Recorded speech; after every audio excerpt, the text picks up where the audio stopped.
Faire un choix, pour aujourd'hui, pour demain. Réfléchir, hésiter, nous sommes tous passés par là. Nous pourrions vous dire ce que nous faisons, mais nous préférons vous raconter qui nous sommes. Derrière notre nom, il y a tellement plus à voir, à découvrir, à imaginer, tellement plus de défis à relever. Faire le choix de Télécom Sud Paris, c'est se laisser le choix pour l'avenir.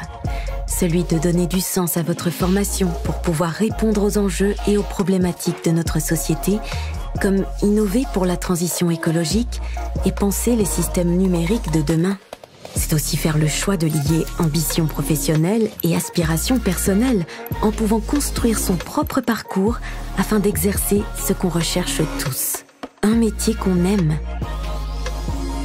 C'est faire des rencontres et construire son réseau, vivre pleinement sa vie étudiante sur un campus pensé pour révéler vos ambitions et développer votre inspiration. C'est aussi avoir les clés pour entreprendre et donner vie à ses idées, les partager avec les autres, les construire avec eux. Nous sommes ce que vous êtes, nous apprenons avec vous et avançons là où vous nous emmenez. Devenir ingénieur généraliste du numérique, c'est tout ce que vous imaginez et tout ce qu'il reste à créer. Bienvenue à Télécom Sud Paris, je suis François Delachery, je dirige Télécom Sud Paris. Nous sommes venus vous raconter comment nous donnons cette chance de devenir excellent dans le domaine numérique. Quand je dis nous, c'est que nous sommes évidemment plusieurs. Nous sommes venus avec certains de nos étudiants, nous sommes venus avec quelques-uns de nos anciens, nous sommes venus avec le directeur de la formation, de la recherche, de l'international, des relations avec les entreprises. Et nous allons donc vous raconter tout ça. Alors, nous donnons une chance aux étudiants qu'ils vont prendre chez nous.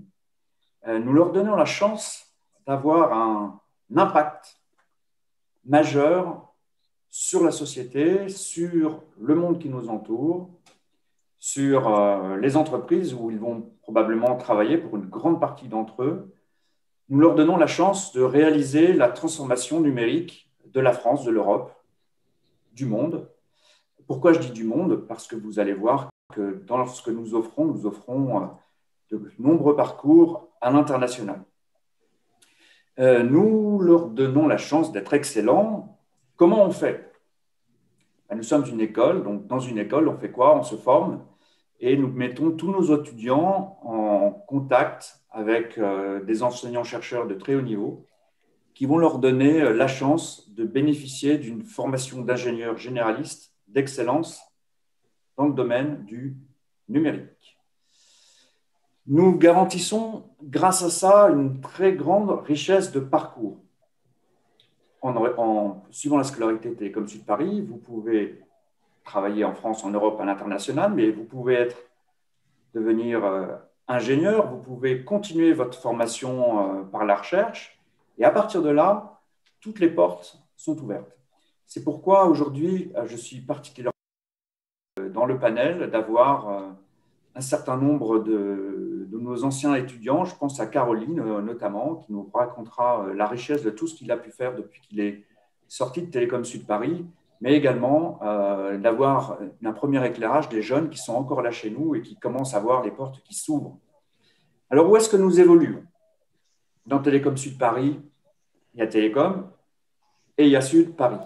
Donc, nous évoluons quasiment à Paris, dans la banlieue sud de Paris, dans une région extrêmement dynamique. Dynamique parce que nous sommes en contact avec de nombreuses entreprises, de nombreuses petites et grandes entreprises, d'autres établissements d'enseignement supérieur, l'Université d'Évry, le Génopole, les autres écoles de l'Institut Polytechnique de Paris. Donc, nous sommes dans une région très dynamique, très propice à l'apprentissage du métier d'ingénieur. Et nous sommes aussi, et ça les étudiants pourront vous en parler, sur un campus vraiment extraordinaire, un petit bijou au milieu d'Évry où vous pourrez bénéficier d'une soixantaine d'associations, de terrains de sport de toute nature, partagés avec une autre grande école de l'Institut Mines Télécom qui est IMT Business School. Je reviens sur la formation. Nous offrons une très large palette. La formation, je vais en parler, je vais donner la parole à un instant à Claude, Et la formation, c'est d'abord une formation d'ingénieur, mais ensuite, nous ouvrons sur un grand nombre de masters et un grand nombre de formations en partenariat avec l'Institut Polytechnique de Paris. C'est mon dernier mot. Depuis 2019, nous construisons avec 4 autres écoles, dont l'École Polytechnique, l'ENSTA, Télécom Paris et l'ENSAE, un institut de rang mondial en formation et en recherche qui s'appelle l'Institut Polytechnique de Paris. Et en rejoignant Télécom Sud Paris, de fait, vous rejoignez cet institut. On va dire beaucoup plus de choses dans quelques minutes. Je vais vous reparler tout à l'heure, mais d'abord, on parlait de formation. Nous sommes une école, nous formons. Et je suis ravi d'avoir avec moi cet après-midi Claude Villard, qui est notre directeur des formations. Et Claude, j'ai envie de te poser une question toute bête. Tu arrives à Télécom Sud Paris. Comment ça se passe, la formation chez nous? Bonjour, merci François. Bah écoute, ça se passe bien déjà, hein, de manière générale. En fait, ça se passe qu'il va falloir donc entre guillemets se préparer à suivre une formation riche, enrichissante sur 3 ans, qui va reposer sur un certain nombre d'activités. Quand on présente la formation de manière très synthétique, on précise qu'elle repose sur 4 piliers, donc les enseignements, les projets, l'entreprise et l'international. Et je peux vous en dire quelques mots justement à ce sujet. Côté enseignement, globalement, la formation est articulée sur 2 périodes. Une période d'1 an qu'on appelle le tronc commun et ensuite une période de 2 ans qu'on appelle le cycle d'approfondissement. Durant ces 3 années, globalement, les élèves vont suivre une série d'enseignements qui sont articulés autour de 6 domaines scientifiques et techniques, mathématiques, physique, informatique, réseau, signal, image. Et à ces domaines scientifiques et techniques, ils vont avoir aussi la chance de suivre un certain nombre d'enseignements dans le domaine des langues, des sciences humaines, de l'économie et du management. Pour je dirais développer un certain nombre d'autres compétences que celles qu'ils vont acquérir durant ces activités de type enseignement. On a la possibilité, en étant un Télécom Sud Paris, d'être, je dirais, aguerri à la gestion de projets au travers d'un certain nombre de projets qui sont distillés durant la formation. Si on regarde les projets majeurs, le projet en première année, GATE, qui est un projet un petit peu atypique, je pense que lorsque les élèves arrivent à l'école, ça leur fait du bien d'avoir ce type de projet. C'est un projet long qui peut être positionné sur des thématiques humanitaires, citoyenneté, mais qui peuvent aussi être des projets proposés par des associations, les étudiants eux-mêmes, ou des personnes de l'école. Moi, à titre perso, j'ai proposé il y a 7 ans maintenant de lancer un tournoi de e-sport pour les écoles de l'Institut Mines Télécom et maintenant en plus IP Paris. Est-ce que Projet tu peux nous informatique. dire quelles sont Oui, les matières enseignées de manière oui. macroscopique? Mathématiques, physique, comme j'ai dit, informatique, réseau, signal, image. Les maths, globalement de la statistique, des probas, de la recherche opérationnelle. La physique, c'est la physique, on va dire, orientée dans le domaine du numérique, dans lequel on va retrouver de l'hyperfréquence, de l'électronique, par exemple, de l'optique. Pour ce qui est de l'informatique, les langages. Le langage informatique, langage objet, également tout ce qui tourne autour des bases de données, par exemple, des systèmes d'information. Pour les réseaux, on va aborder les thématiques, d'abord la découverte des réseaux, puis ensuite des thématiques comme la sécurité dans le domaine des réseaux. Pour la partie signal, là, on est sur vraiment la partie physique, les signaux, comment on les module, comment on les transporte, etc. Et puis pour la partie image, c'est vraiment qu'est-ce qu'on fait de ce support, de ce média, comment on peut extraire de l'information, comment on peut mettre de l'information dedans. Alors justement, imaginons que je sois en classe prépa, que je passe les concours et j'ai un but dans la vie, c'est que je veux créer des jeux vidéo. Est-ce que c'est une bonne idée d'aller à Télécom Sud Paris? Je prends un exemple parmi d'autres. Oui. Quel serait mon parcours dans ce cas-là? Parcours, tronc commun, première année. Ensuite, durant le cycle d'approfondissement, ce qu'il faut savoir, c'est que les élèves ont la possibilité de construire leur parcours. Et donc, en fonction de leur affinité, de leur envie, ils vont pouvoir faire des choix. Donc là, typiquement, l'étudiant pourrait s'orienter plus justement vers des enseignements en lien avec le domaine informatique, le domaine image, par exemple. Et puis, en troisième année, nous avons justement une option, on appelle ça une voie d'approfondissement à Télécom Sud Paris, une option dans la thématique des jeux vidéo et des interactions numériques. Donc en fait, oui, c'est une bonne idée et en plus, on a ce qu'il faut sur le campus pour pouvoir travailler dans ce domaine qui est vaste, hein, qui est vraiment très très vaste. J'ai une dernière question pour toi, Claude. J'ai parlé un peu mécaniquement du fait que j'étais en classe préparatoire et que j'allais entrer à Télécom Sud Paris. Il y a une autre manière d'entrer à Télécom Sud Paris ou tu peux nous dire un peu comment on arrive chez nous? Oui, tout à fait. Donc, effectivement, dans la promo, la grande partie de la promo, effectivement, est issue de classe préparatoire. C'est pour ça qu'on parle mécaniquement de classe prépa. Toutes les classes préparatoires scientifiques et techniques, MP, PC, PSI, PT, ATS, TSI. Mais il y a aussi la possibilité d'intégrer l'école via ce que l'on appelle l'admission sur titre en première année à l'issue d'un diplôme de niveau L3 et en deuxième année à l'issue d'un diplôme de niveau M1 ou équivalent bien sûr, que ce soit en venant des universités françaises mais également en venant de l'international. Donc recrutement, admission sur titre. Alors Claude, tu as parlé de la pédagogie par projet, mais je vais arrêter de te poser des questions parce que on a la chance d'avoir avec nous cet après-midi Wissam et Arthur, qui sont étudiants en deuxième année. Et ben justement, c'est à vous que j'ai envie de poser la question maintenant. Wissam et Arthur, qu'est-ce que vous pourriez nous dire sur cette pédagogie par projet, comme vous la vivez en tant qu'étudiant à Télécom Sud Paris? Alors, pour moi, la pédagogie par projet, c'est un truc qui est absolument indispensable dans un cursus, étant donné que concrètement, plus tard, quand on ira dans l'entreprise, quand on ira vraiment travailler, il va falloir qu'on sache interagir avec nos collègues, nos patrons et l'ensemble en fait de la bulle de l'entreprise. Et à partir de là, il faut qu'on apprenne à savoir gérer ces différentes situations. Et c'est un peu ça que vont nous apprendre d'ailleurs les différents projets qu'on peut trouver à TSP. En l'occurrence, le premier projet dont on a à faire, c'est le projet GATE, qui s'appelle GATE pour gestion et apprentissage du travail en équipe, et qui fait exactement ce qu'il dit, c'est-à-dire qu'on est dans des équipes d'une toute petite dizaine d'étudiants, et on peut faire un projet sur ce qui nous intéresse, suivant quand même 4 grands axes, mais c'est assez libre, et justement, ça permet vraiment de s'amuser tout en apprenant, et c'est quand même quelque chose de très impressionnant quand on se dit que dans pour certains cas, pour certains d'entre nous, c'est la première fois qu'on fait vraiment du travail en groupe, du travail en projet.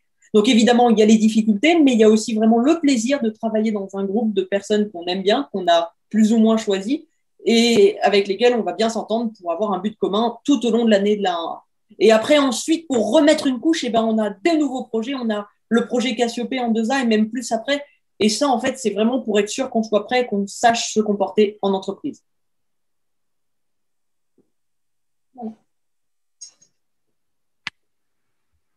Du coup, moi, je rejoins totalement l'avis d'Arthur là-dessus. Il y a un autre point qui est intéressant aussi, c'est la mixité ingénieur-manager.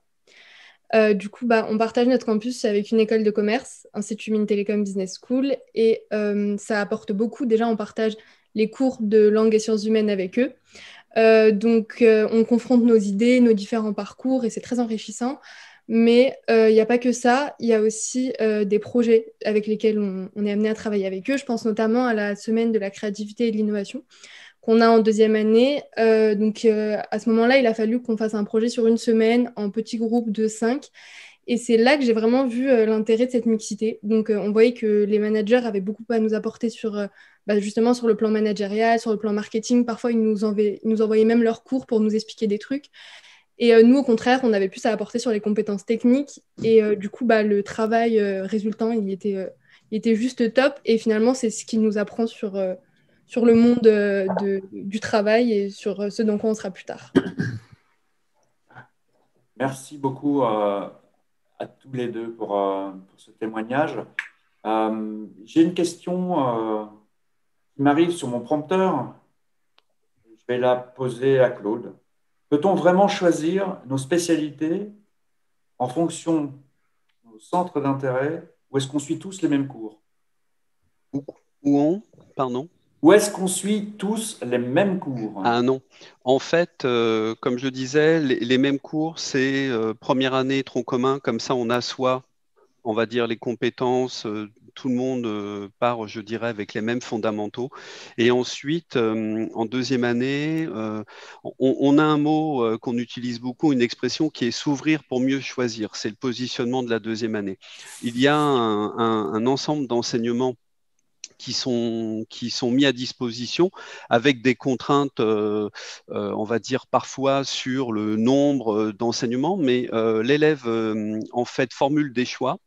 Et ensuite, il y a une procédure d'affectation qui fait que les élèves sont affectés dans les unités d'enseignement. Et juste sur les dernières années, quand je regarde un petit peu les choix, les élèves ont généralement à 95% ont leur choix 1 ou ce qu'on appelle leur choix numéro 2. Donc ça, petit à petit, l'élève va venir définir son propre profil et ensuite, en troisième année, idem, il va formuler des choix et en fonction de la procédure d'affectation, effectivement, il pourra être affecté dans ses choix. Donc en fait, non, les élèves ne suivent pas les mêmes enseignements. Dès qu'on rentre dans la deuxième année, on a droit de faire un certain nombre de choix et on est affecté normalement dans son choix ou son choix 2. Ok, alors j'ai une autre question importante. On parlait d'admission tout à l'heure à l'école. Est-ce que tu peux être précisé, par exemple, pour les épreuves orales, les admis sur titre en L3, c'est quoi le type d'épreuve orale pour rentrer chez nous?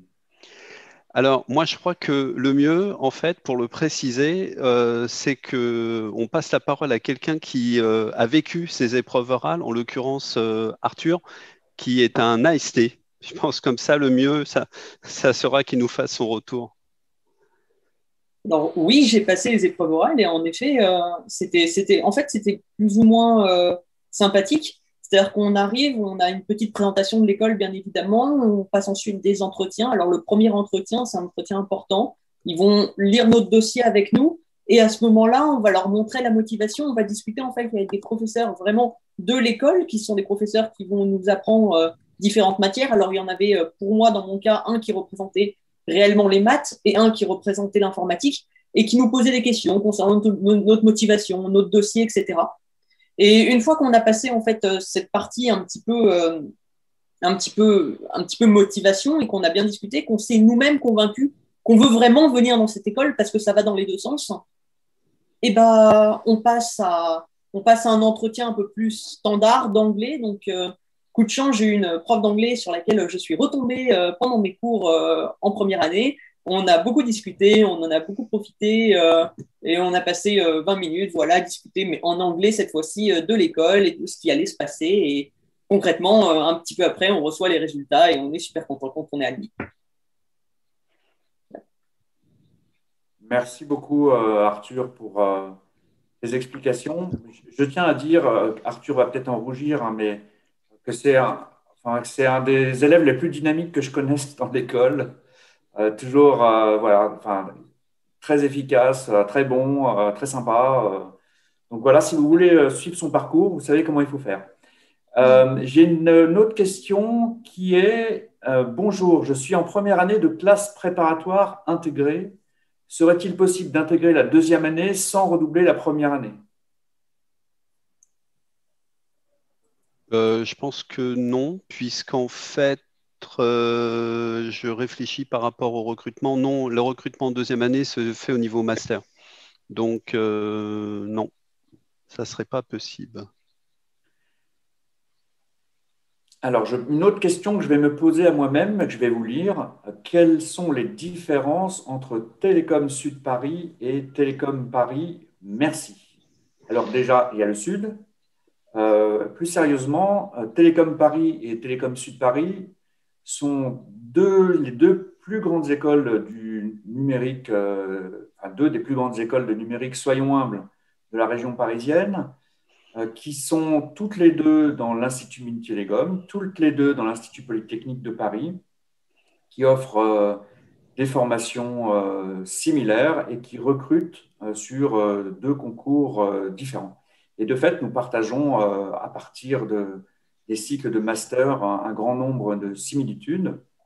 Nous commençons à partager également une partie du campus de Palaiseau. Voilà, ce sont deux grandes écoles d'ingénieurs qui sont différentes. Et d'ailleurs, je ne peux que vous encourager à également voir les portes ouvertes de nos collègues et amis de Télécom Paris. Alors voilà, donc je vous propose de passer à la suite. Nous allons bientôt parler de l'international, mais je vous ai parlé de notre campus. Alors voilà, on va vous montrer quand même notre campus.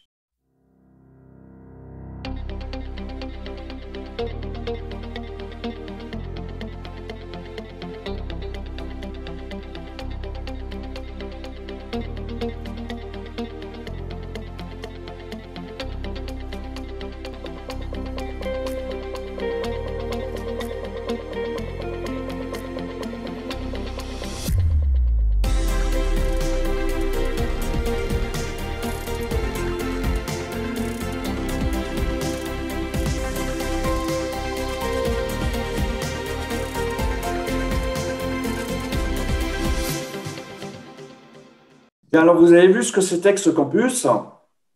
Et maintenant, nous allons parler de l'extérieur du campus, nous allons parler de l'international. Être ingénieur aujourd'hui dans la société numérique, c'est être ingénieur international, c'est parler au moins l'anglais, mais peut-être d'autres langues. Nous avons une chance incroyable à Télécom Sud Paris d'avoir une direction des relations internationales. Et je suis ravi que Catherine Maillet soit avec nous, c'est notre directrice de relations internationales, qui va nous parler de mobilité étudiante. Et Catherine, déjà, j'ai une première question à te poser. Pourquoi, selon toi, la mobilité géographique pour un étudiant du numérique, c'est important? Je dirais que l'ingénieur français se distingue dans le monde justement par le fait de sa formation qui combine l'acquisition des compétences ce qu'on appelle des compétences en internationalisation. Donc, la maîtrise des langues étrangères, les connaissances en sciences sociales et humaines et le management. Et rien de mieux, justement, de s'expatrier pour mettre en perspective tout ce qui est les poussées de l'ingénierie dans des contextes socio-économiques, éthiques et géopolitiques. Et c'est pour cette raison que nous trouvons que c'est très intéressant pour un étudiant de s'expatrier, justement, pour avoir cette perception du monde. Et en plus, ça lui donne une opportunité non seulement d'avoir un réseau en France et à l'étranger, justement, pour sa carrière. Et alors, imaginons que je sois un élève et que je me pose la question d'avoir un double diplôme à l'étranger. Comment ça marche à Télécom Sud Paris? Nous détectons dès la première année les étudiants qui souhaitent faire un double diplôme parce que en fonction des destinations, effectivement, c'est un défi assez important.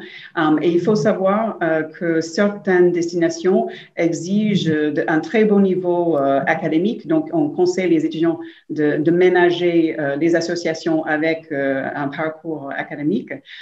Donc, on détecte ceux qui souhaitent le faire, on les prépare en début de deuxième année et après, ils partent en troisième année. Le double diplôme remplace ce qu'il aurait fait en troisième année sur le campus. Parfois, l'étudiant doit faire 3 semestres à l'étranger pour avoir le double diplôme. Ça peut durer de 12 à 18 mois.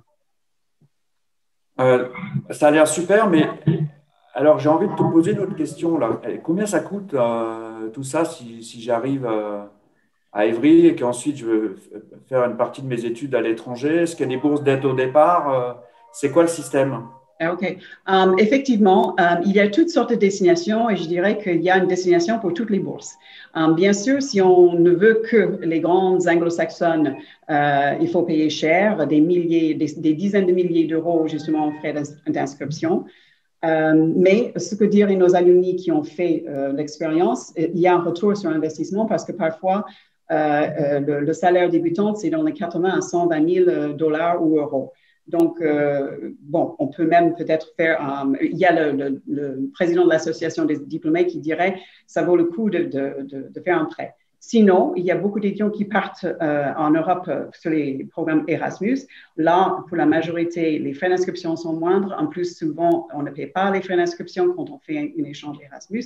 Et on a la bourse Erasmus. Donc, c'est très intéressant.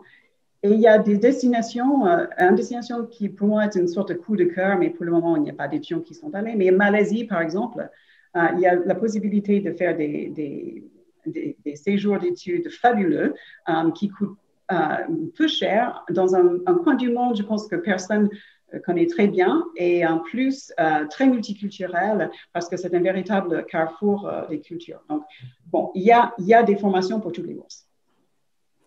Okay, merci beaucoup, Catherine, pour ces éclairages internationaux. Et là, j'ai envie de donner la parole à Hervé Debar, qui est notre directeur de la recherche. Qu'est-ce que tu peux nous dire sur les masters internationaux que nous proposons à Télécom Sud Paris, notamment dans le cadre d'IP Paris? Peux-tu nous les présenter? Alors, effectivement, IP Paris offre un certain nombre de parcours de master. Alors, nous opérons en tant qu'école principalement dans la mention informatique, qui offre un certain nombre de voies qui sont en gros assez équivalentes à ce que nous pouvons offrir dans le programme ingénieur. Mais on peut voir cette offre de DNM comme déjà un élargissement de l'offre de fin de cursus, pour vous donner accès à des spécialités que nous n'offrons pas dans l'école, mais qui peuvent intéresser quelques-uns d'entre vous, qui ont envie de faire des choses un petit peu plus exotiques ou un petit peu plus loin du numérique. Le deuxième aspect des DNM, c'est que c'est plus orienté vers la recherche et que pour un certain nombre d'entre vous, c'est une manière de vivre une troisième année, peut-être un petit peu plus scientifique, un petit peu plus technique, avec des activités un petit peu différentes que ce que vous pourriez faire dans une troisième année classique, même si, au final, vous serez diplômé de la même manière. Et le troisième aspect, c'est que ça vous prépare à la recherche. Et pour quelques-uns d'entre vous, vous aurez peut-être envie de vous lancer dans un doctorat après vos études d'ingénieur. Faire un DNM n'est pas une obligation pour rentrer en doctorat. Le diplôme d'ingénieur vous permet tout à fait de le faire. Mais c'est néanmoins une première expérience de la recherche qui vous permet d'aborder ces sujets et de vous préparer à cette poursuite d'études qui est quand même, aujourd'hui, Cathy parlait d'international, la thèse du doctorat est le seul diplôme reconnu mondialement au même niveau par quasiment tous les pays. Merci beaucoup, Hervé, pour cet éclairage sur nos possibilités de former de grands chercheurs. J'ai une question qui m'arrive, qui est la suivante. Je vais la poser à Catherine. Ou Catherine ou à Claude, celui ou celle d'entre vous qui préfère répondre, quelles sont les périodes d'échange à l'international? Comment ça se passe en pratique? OK, donc il y a beaucoup d'opportunités pour partir à l'international. D'abord, il faut choisir sur un échange qui serait d'un semestre. Donc, le semestre sera la deuxième de la deuxième année ou la première de la troisième année. Et dans ce cas, si on part en troisième année, ça remplace ce qu'on aurait fait à l'école, qui est la voie d'approfondissement. Donc, on fait son voie d'approfondissement chez le partenaire à l'international. Sinon, on part en troisième année pour un double diplôme. Donc, deuxième semestre, deuxième année, premier semestre, troisième année, ou toute l'année de la troisième année. J'ai une autre question pour Claude, je pense. En licence à Yaoundé, au Cameroun, comment puis-je intégrer votre établissement en tant qu'étudiante internationale? En fait, donc licence niveau ce qu'on appelle concours AST1, et donc il il y a la possibilité donc de participer au concours AST1. Vous allez sur la page web de l'école dans la partie admission et il y a un lien. Ensuite, pour pouvoir candidater, donc dépôt de dossier avec les éléments classiques, plus les épreuves dont vous a parlé justement Arthur. Et également, il ne faut pas oublier, me semble-t-il, et là Catherine pourra peut-être en dire plus, c'est qu'il y a aussi des démarches à faire du côté de Campus France, certainement pour tout ce qui est la partie administrative. Donc, admission sur le site web de l'école, il y a un lien, on dépose son dossier. Oui, juste pour compléter, c'est vrai que nous affichons nos différentes formations par le biais de Campus France, mais nous indiquons également qu'il faut faire une admission en parallèle. Et en l'occurrence, pour le programme ingénieur, il faut à la fois déposer sa candidature dans Campus France et aussi par Télécom Sud Paris. Si on ne dépose que par Télécom Sud Paris fait les démarches pour ce qu'on appelle études en France, qui est pour ceux qui ont besoin d'un visa pour venir étudier en France. Nous déposerons les dossiers dans la plateforme Études en France. Merci, Catherine. J'ai une question relative à la recherche qui est la suivante. J'ai un master en génie électronique en Colombie. Je prépare un DEFB2 à l'UPEC de Créteil et je suis intéressé par le développement d'un travail de doctorat. Qu'est-ce que je peux faire en liaison avec Télécom Sud Paris? Je ne sais pas qui peut répondre à cette question, Hervé ou Claude? Alors, la thèse, c'est un exercice un tout petit peu différent des programmes classiques de l'école. Il vous faut rechercher un directeur de thèse et un sujet qui vous intéresserait. L'école publie régulièrement des sujets ou répond à des concours et donc les offres circulent. La difficulté de la thèse, c'est qu'une thèse est associée à un financement et donc, comme c'est un contrat de travail, il faut vous rapprocher de quelqu'un qui dispose des financements sur la thématique qui vous intéresse. Si vous le souhaitez. Alors, Hervé, je ne sais pas si je vais te poser la question, Hervé, parce que tu es certainement le plus japonais d'entre nous. Aïe, aïe, aïe. Je ne passe pas ici dans notre assemblée. Je suis désolé d'avoir cafeté. J'ai une question quand même très intéressante. Quels sont les programmes d'échange et de stage proposés pour le Japon? Qu'est-ce que tu veux répondre à cette question? Hervé, alors. Oui, je vais la prendre parce que comme ça fait quand même une dizaine d'années qu'on envoie des étudiants au Japon, je pense que c'est un des programmes qui marchent assez bien. On a, il me semble, un ou deux doubles diplômes, mais j'en suis pas absolument sûr. On a un certain nombre, voilà. Après, on a des MOU avec un certain nombre au moins 2 ou 3 universités japonaises qui permettent de faire deux choses, soit d'aller suivre un semestre académique, soit de suivre un stage dans un laboratoire au Japon. Et ça se fait, on a régulièrement 1 à 2 étudiants par an, chaque année, depuis au moins une dizaine d'années qui font ça.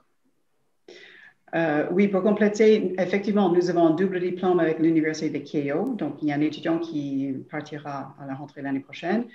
À l'Université Osaka aussi. Je vais prendre une dernière question sur cette thématique.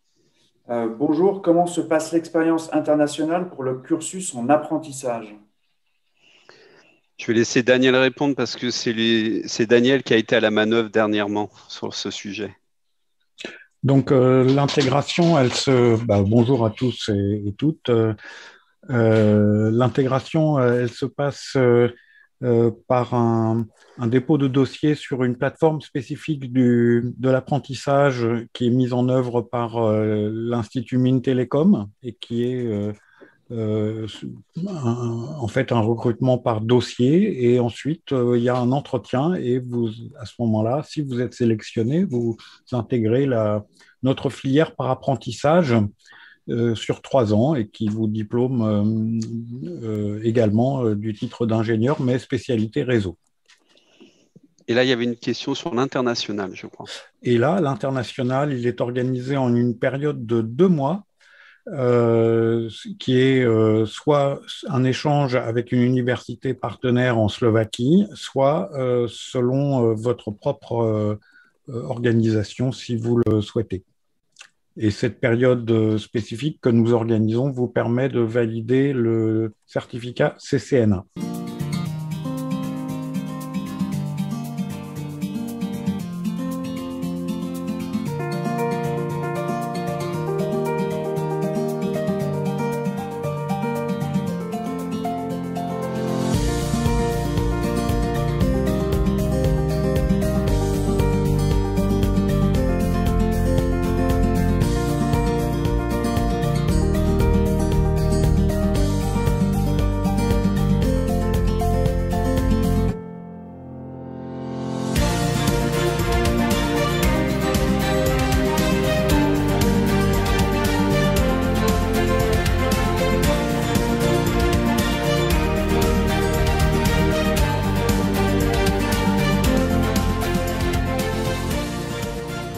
Si tu devais citer un seul point fort de notre école, Télécom Sud Paris, dans la formation par l'apprentissage, alors, sans trop réfléchir, tu dirais quoi? Un seul point fort. Alors, j'ai droit qu'à un seul point. Oui, tu as le droit à un seul.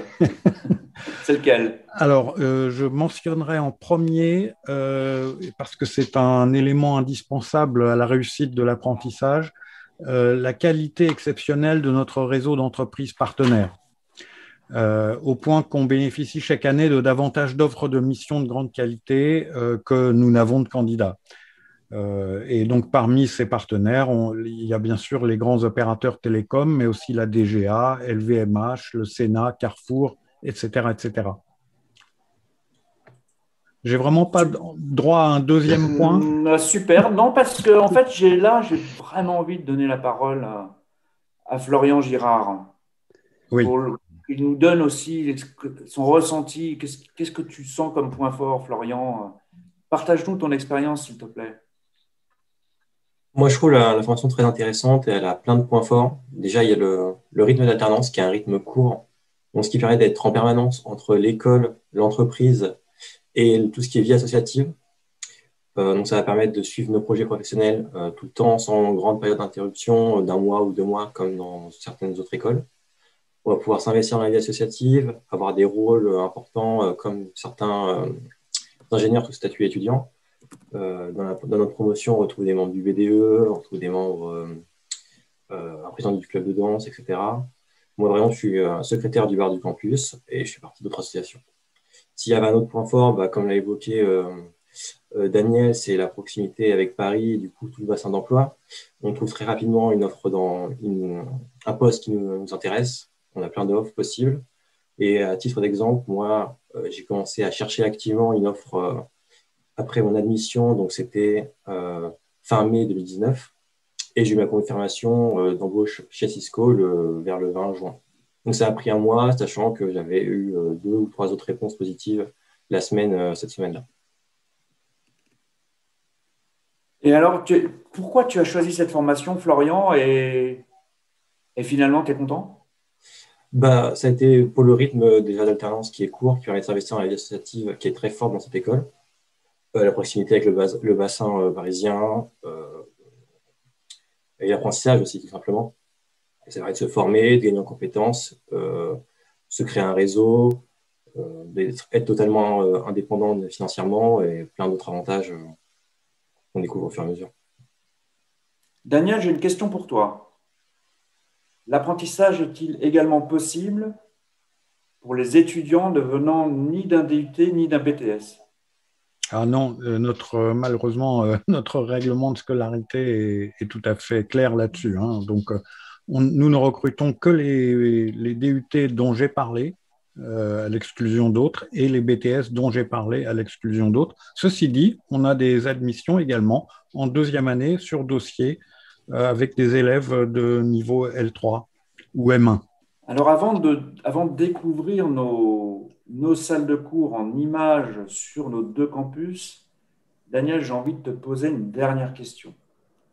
Bonjour, je suis en 2e année de DUT GEI et j'aimerais savoir vos critères de sélection pour les dossiers d'admission ainsi que pour les épreuves?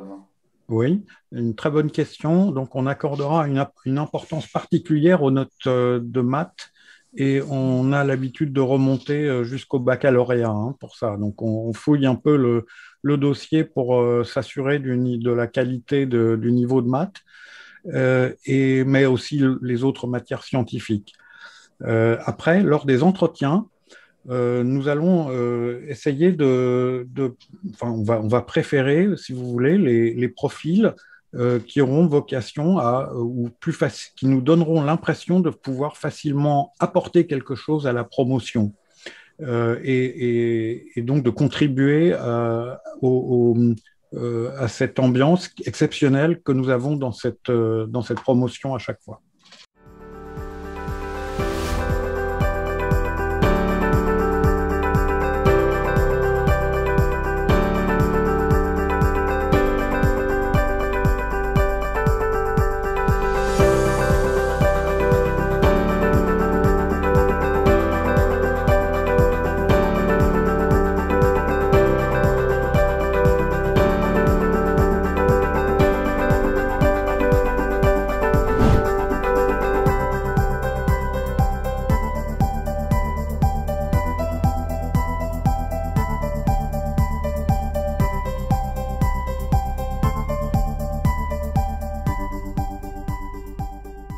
Merci. Et nous allons passer à la séquence entreprise, carrière numérique dans notre société. Et pour attaquer cette partie dédiée à l'emploi, au stage et aux carrières, nous avons la chance d'avoir avec nous cet après-midi Sylvie Dumas, qui est notre responsable des relations entreprises, et Caroline Fogarassi, qui est un de nos, je ne veux pas dire ancien étudiant, parce qu'il est quand même vachement jeune, mais qui va nous parler de son parcours assez exceptionnel. Donc, nous sommes une grande école du numérique. Le numérique, vous allez le trouver partout dans notre société. Ce que nous sommes en train de faire aujourd'hui, que d'habitude nous faisons à Évry, nous pouvons le faire, par exemple, grâce aux technologies numériques. Je ne vais pas m'étendre plus sur cet essor de numérique que nous connaissons tous, et je vais poser directement une question très intéressante pour moi à Sylvie, qui est finalement, je sors de Télécom Sud Paris, qu'est-ce que je vais faire dans le numérique? Nous avons dit que nous donnons la chance aux étudiants de démontrer leur excellence numérique, et finalement, c'est quoi les métiers à la sortie de l'école? Dans quelle société les étudiants se font-ils embaucher, ou quelles sont les entreprises qui créent? En quelques mots, Sylvie, qu'est-ce que tu peux nous dire? Et merci François.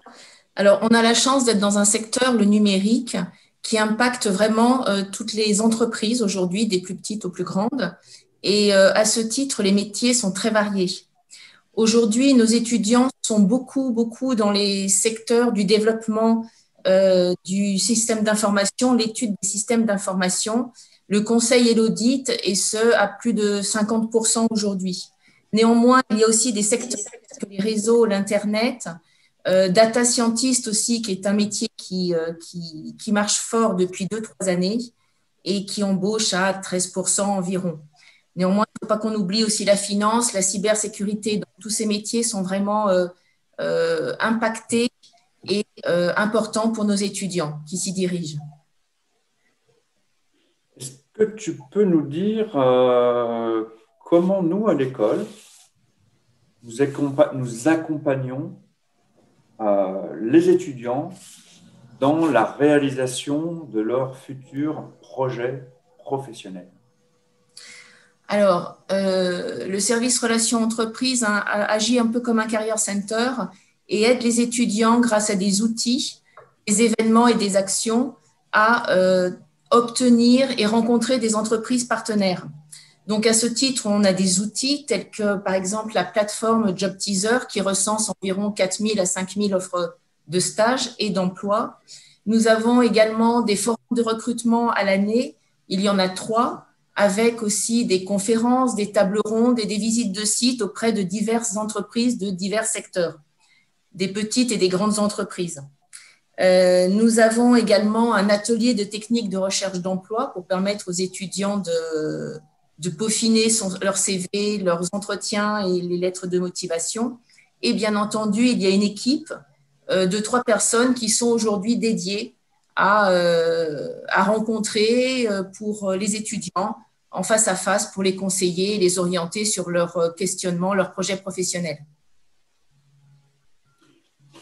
Et alors, dans mon esprit, le projet professionnel peut commencer à l'issue d'un stage, par exemple. Tu peux nous parler un petit peu la manière dont se passe le stage à Télécom Sud Paris? Oui, absolument. Alors, les stages sont obligatoires. Il y en a 3 d'obligatoires. Le premier est le stage de première année, qui se passe à la fin de la première année, à partir de mi-juin. C'est un minimum de 4 semaines, mais il peut aller jusqu'à 3 mois de présence dans l'entreprise. Il y a également le stage de 3e année, qui est le stage dit ingénieur en dernière année, et qui dure 6 mois et qui commence à partir de début février. Et le dernier stage obligatoire est le stage à l'international, qui a une durée de 12 semaines et qui peut se situer pendant la première, 2e ou 3e année, en sachant qu'en 2e année, il n'y a pas de stage obligatoire, mais conseillé si l'étudiant veut se former ou rencontrer des secteurs d'activité qui l'intéressent. Alors justement, nous avons une vidéo sur le premier emploi quand on sort de Télécom Sud Paris et je vous propose tout de suite de regarder cette vidéo.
Je passe maintenant la parole à Carolie Fogarassi. Carolie, tu as un parcours vraiment remarquable à la sortie de l'école. En tout cas, c'est ce que je pense, moi. Est-ce que tu peux raconter ce parcours aux futurs étudiants de Télécom Sud Paris qui nous écoutent aujourd'hui? Oui, bonjour François, bonjour à tous. Merci. Moi, mon parcours, il est assez direct. J'ai monté une boîte en 2e année d'école, puis on s'en est débarrassé, enfin bon, elle est morte. On a lancé une boîte en 3e année d'école avec des camarades à la fois des écoles partenaires de nos écoles, donc Institut Mines Télécom Business School, et puis NCE, qui est l'école nationale supérieure informatique pour l'industrie et l'entreprise, qui est aussi à Évry, qui est une école partenaire qui forme d'excellents ingénieurs en termes d'informatique.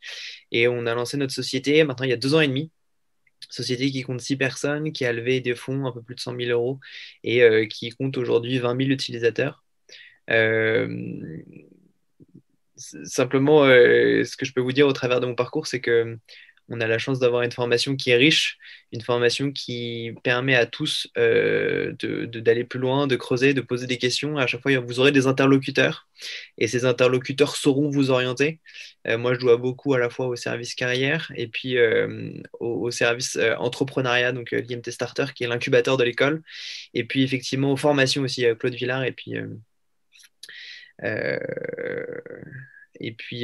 un ensemble de personnel voilà, qui sont vraiment là. C'est une force de l'école, je dirais, d'être proche de ses étudiants, pas simplement dans les mots, mais aussi dans les faits. Et alors, c'était quoi le plus excitant là, dans ce parcours de création de société? tu dirais quoi là tout de suite? C'est une école de vie de monter une startup. Alors, on avait une bonne école où on a appris à apprendre, si je puis dire. Ici, on a appris des méthodes. Et ensuite, ces méthodes-là, on va les mettre enfin, voilà, en regard de la réalité. Et c'est sans doute ce que je retiens le plus, ce sont les rencontres et les expériences qui nous apprennent énormément tous les jours. Alors, j'ai une question qui revient sur les formations et les finances. Quelles formations sont proposées pour faire des mathématiques financières et du développement de logiciels pour la finance? Une question assez générale. Qui est-ce qui veut répondre? Claude, Hervé? Moi, je peux dire que en fait, Matfi, on a de mémoire des programmes dans le cadre des M2 IP Paris qui permettent de prendre cette coloration.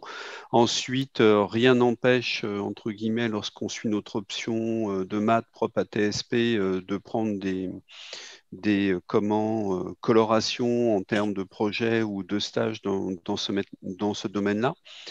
Et ensuite, certainement dans le cadre, par exemple, des doubles diplômes que nous avons, en particulier avec l'ISUP ou l'ENSAE, je pense qu'il doit y avoir moyen de faire quelque chose dans ce domaine-là.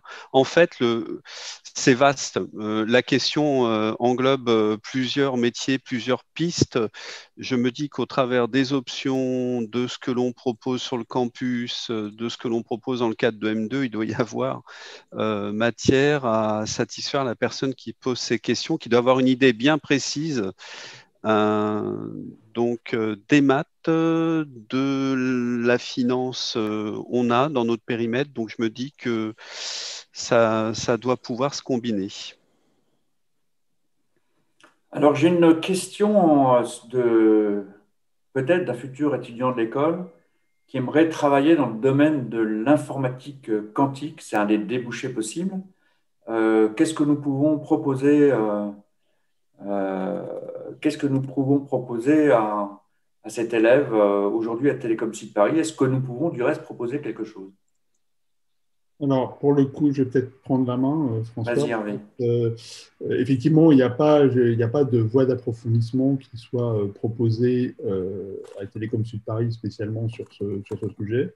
Par contre, le sujet quantique intéresse significativement l'Institut Polytechnique de Paris et il y a un DNM justement en cours de montage autour de ces sujets en coopération avec d'autres acteurs du plateau. Pour permettre à des gens de se former sur ces sujets.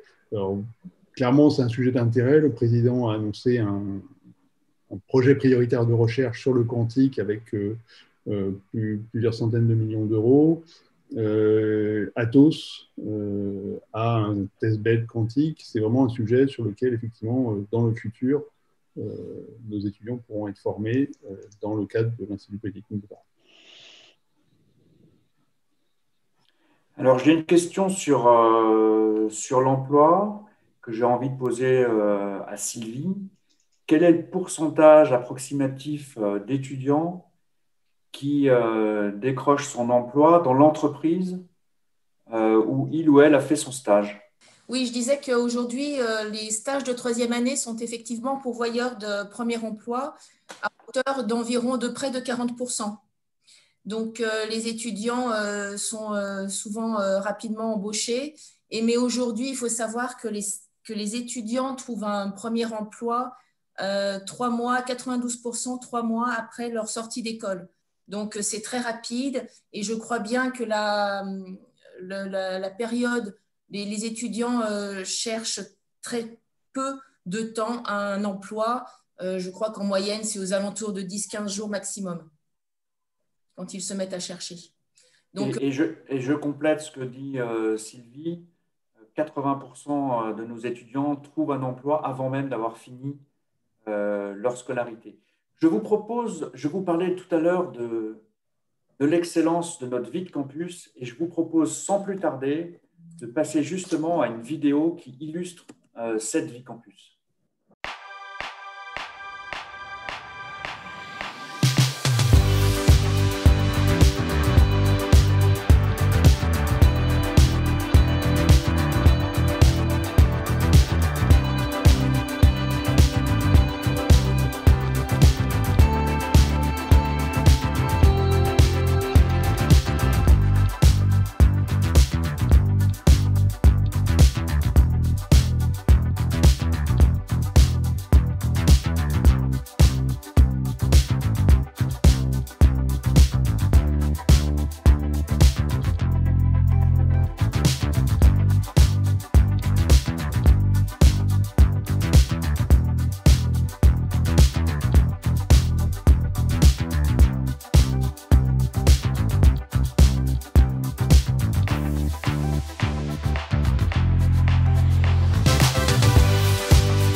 Alors, nous avons la chance d'avoir Solène et Yazid avec nous. Je dis quelques mots sur vous, Solène et Yazid. Solène, tu es étudiante à Institut Mintelecom Business School, responsable des relations entreprises de l'association Cryptosphère. Yazid, tu es élève ingénieur et tu es extrêmement impliqué dans la vie sportive de l'école. Et je vous laisse la parole. Est-ce que vous pouvez vous présenter et nous raconter la vie sur un campus comme celui de Télécom Sud Paris? Oui, bien sûr. Je laisse premièrement Yazid s'exprimer. Bien, bonjour à tous. Alors, déjà pour commencer, avant d'intégrer Télécom Sud Paris, j'ai fait 2 années en classe préparatoire, en 3 ans même, j'ai fait une 5,5. Mon intégration, elle s'est jouée sur mes centres d'intérêt, qui étaient surtout basés autour de la pratique du sport.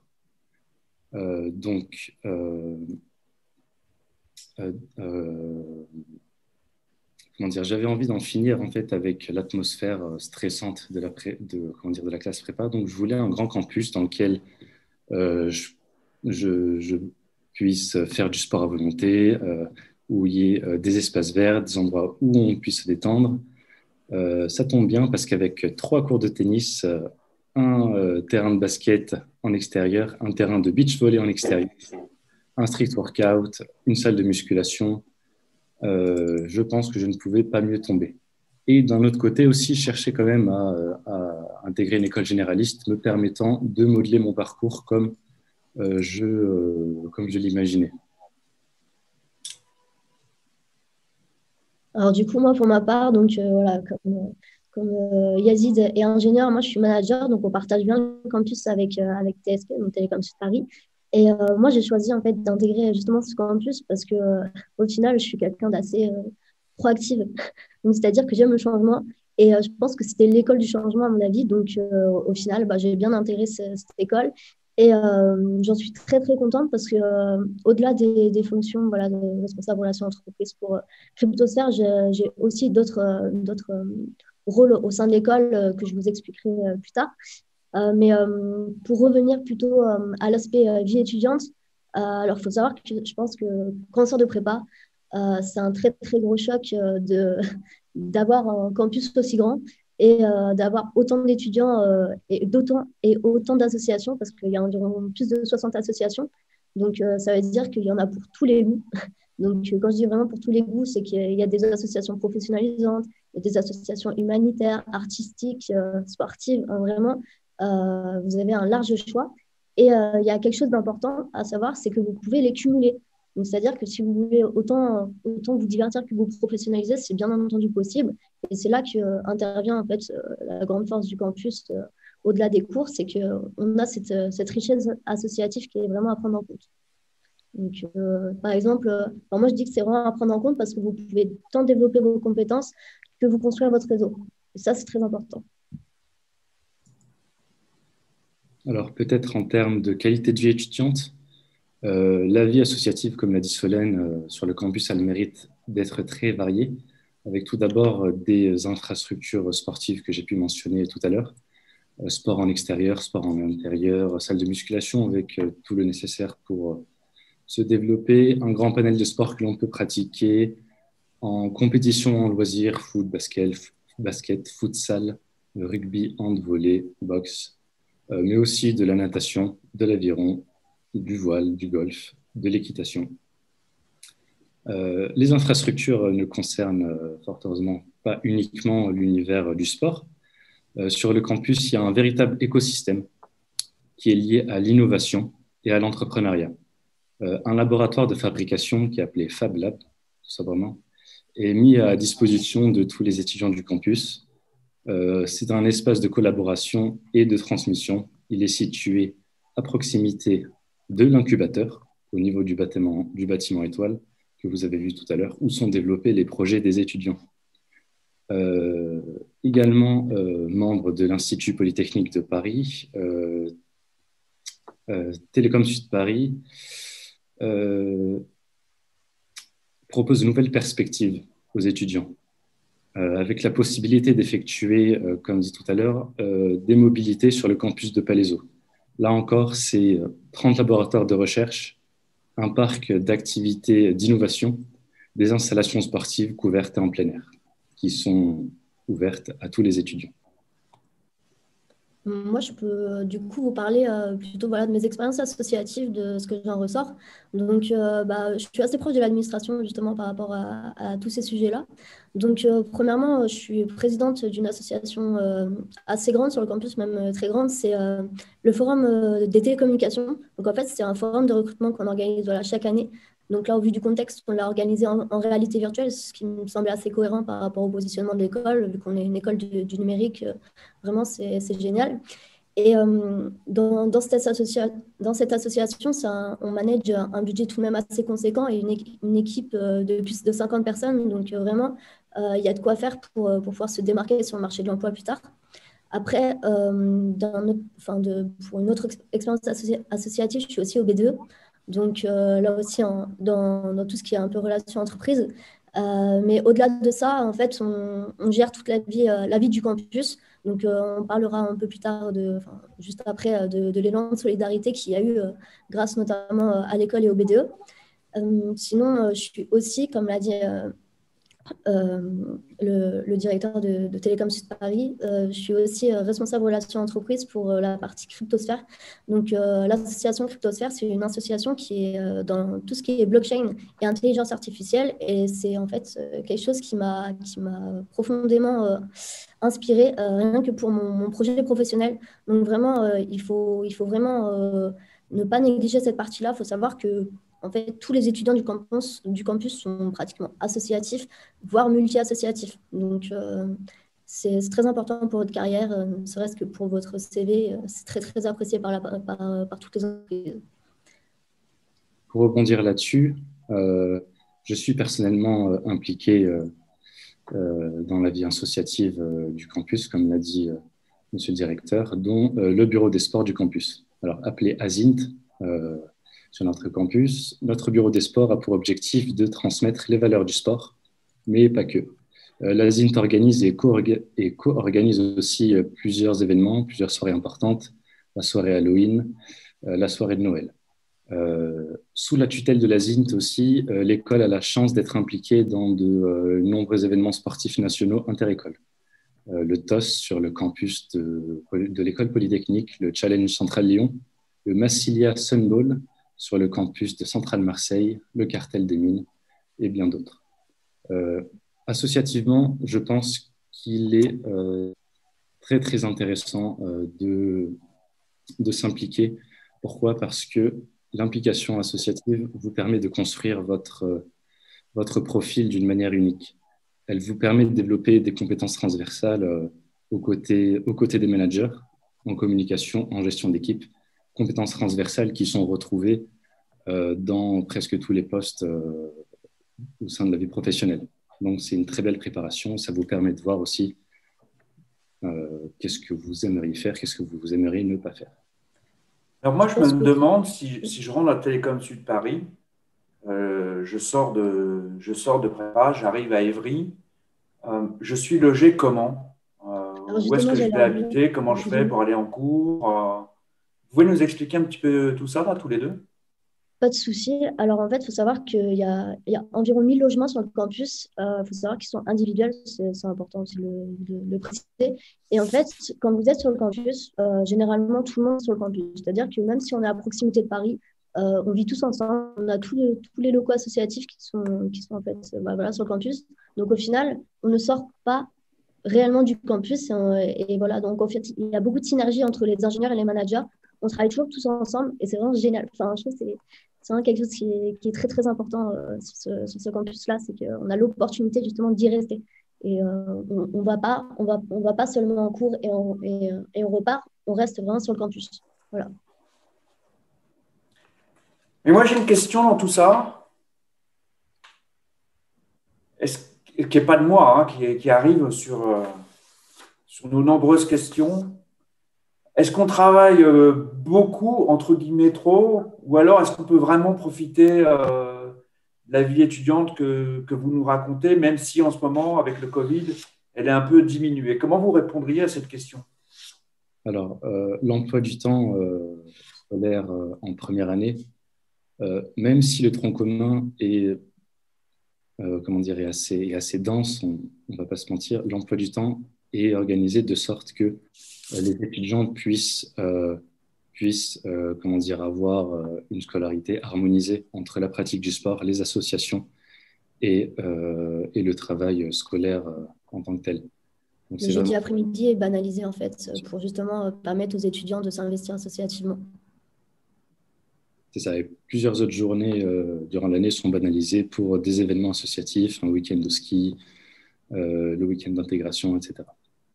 La campagne BDE aussi. Oui, il y a beaucoup. En fait, toutes les semaines, il y a des événements habituellement sur le campus. Bon, là, certes, avec le Covid, ça a été un peu plus particulier, mais on a tout de même su maintenir certaines choses. Comme j'ai dit, par exemple, le forum, on l'a fait en réalité virtuelle, on s'est adapté, et puis voilà, c'est comme ça. Vraiment, justement, je trouve que la vie associative continue parce qu'on est tout de même sur le campus, donc on se voit. Et cette proximité-là, elle est très importante. Nous arrivons au terme de notre live. Tous ensemble, nous vous avons raconté comment, à Télécom Sud Paris, nous donnons la chance à nos étudiants de montrer leur excellence numérique tout en profitant d'un campus d'exception. Je vous remercie tous pour votre attention. Vous pouvez nous poser d'autres questions sur notre live chat, sur notre site web ou sur Messenger, Facebook, ou l'ensemble des étudiants, ceux qui étaient avec nous aujourd'hui, mais tous les autres et les personnels auront plaisir à vous répondre. Nous vous souhaitons une excellente fin de samedi, un excellent week-end et espérons vous compter pour certains d'entre vous parmi nous à notre rentrée de septembre 2021. À très bientôt. Faire un choix. Pour aujourd'hui, pour demain. Réfléchir, hésiter, nous sommes tous passés par là. Nous pourrions vous dire ce que nous faisons, mais nous préférons vous raconter qui nous sommes. Derrière notre nom, il y a tellement plus à voir, à découvrir, à imaginer, tellement plus de défis à relever. Faire le choix de Télécom Sud Paris, c'est se laisser le choix pour l'avenir. Celui de donner du sens à votre formation pour pouvoir répondre aux enjeux et aux problématiques de notre société, comme innover pour la transition écologique et penser les systèmes numériques de demain. C'est aussi faire le choix de lier ambition professionnelle et aspiration personnelle en pouvant construire son propre parcours afin d'exercer ce qu'on recherche tous. Un métier qu'on aime. C'est faire des rencontres et construire son réseau, vivre pleinement sa vie étudiante sur un campus pensé pour révéler vos ambitions et développer votre inspiration. C'est aussi avoir les clés pour entreprendre et donner vie à ses idées, les partager avec les autres, les construire avec eux. Nous sommes ce que vous êtes, nous apprenons avec vous et avançons là où vous nous emmenez. Devenir ingénieur généraliste du numérique, c'est tout ce que vous imaginez et tout ce qu'il reste à créer.